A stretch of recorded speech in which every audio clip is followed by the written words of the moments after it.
সুদের টাকা জমা হয়। এমনও তো হতে পারে যে আমি যে সুদের টাকাটা সে কি করলো, সওয়াবের উদ্দেশ্যে অন্য কোথাও দিয়ে দিল, সে নিল না, ব্যাখ্যাটা আমার কাছে সওয়াব ছাড়া আর কি, সওয়াবের আশা না করে একজনকে দিয়ে দিল, ঠিক আছে কিনা, সে এটা দিয়ে যেটা করলো করলো। কিন্তু এটা নির্বাচন কমিশন যে কলামটা উল্লেখ করেছেন, সেখানে বন্ড আছে, সেখানে সঞ্চয় আছে, সেখানে আমানত আছে, সেখানে সুদ আছে। এখন আমি যে আমারটা উল্লেখ করেছি, আমি কি সুদের উপর টিক মার্ক করেছি? এই সম্প্রতি আপনার হলফনামায় দেওয়া আয়ের উৎস নিয়ে কি সারা দেশব্যাপী আলোচনা, যদি এই বিষয়ে আপনার কোনো মন্তব্য? দেখো, নির্বাচন কমিশন যে আপনার দিয়েছেন কি যে বলে হলফনামায় যা কিছু আইটেম উল্লেখ করেছেন, সেই জায়গা যদি আমি বলি, আমার যে একটা এই হলফনামায় দেখেন দুইটা পয়েন্ট আছে, খুবই গুরুত্বপূর্ণ। একটা হলো আপনি ব্যাংকে কত টাকা রেখেছেন সেটা উল্লেখ করতে হবে, এবং আপনার ব্যাংক টাকা রাখার পর আপনাকে কি মুনাফা দিয়েছেন সেটা উল্লেখ করতে হবে।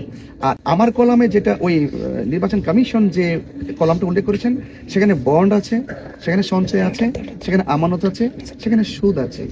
এখন আমি যে আমারটা উল্লেখ করেছি, আমি কি সুদের উপর টিক মার্ক করেছি?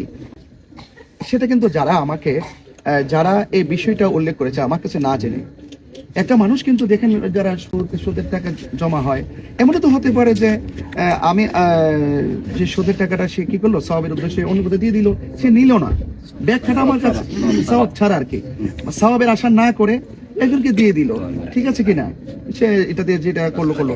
কিন্তু এটা আমাকে জিজ্ঞেস করলো না, কিন্তু আমি এটা কোন কারণে, এটা আমারটা কোন প্রেক্ষাপটে জমা হয়েছে সেটাও আমাকে জিজ্ঞেস করলো না। এই যে একটি গায়ে পড়ে ঈর্ষান্বিত হয়ে কিছু কিছু মানুষ আমাকে টার্গেট করে মনে হচ্ছে এমন একটা অবস্থা সৃষ্টি করেছিল, আমি মনে করি নির্বাচন কমিশন এখানে একটু চিন্তা ভাবনা করা দরকার ছিল, যে একই সাথে যে বন্ড বা সঞ্চয়, আমানত, সুদ, এগুলো একসাথে না রেখে যদি আলাদা আলাদা কলামে রাখতো, তাহলে কিন্তু আমরা কোন প্রেক্ষাপটে টাকা জমা রেখেছি আর এই টাকাটা কিসের পারপাস এখানে আসছে সেটা আমরা ওই ঘরে উল্লেখ করে দিতাম। তো এখানে 4-5টা কলম দেওয়ার পর সুদটা আপনি বের করে নিয়ে আসলেন, তাহলে আমারটা আনলেন, এটা কোন খেলা ভাই, আমি বুঝলাম না। এখানে 300 প্রার্থী তো এই হলফনামাতে এটা পূরণ করেছে, আমার তো মাত্র 22,000 ছিল, এখানে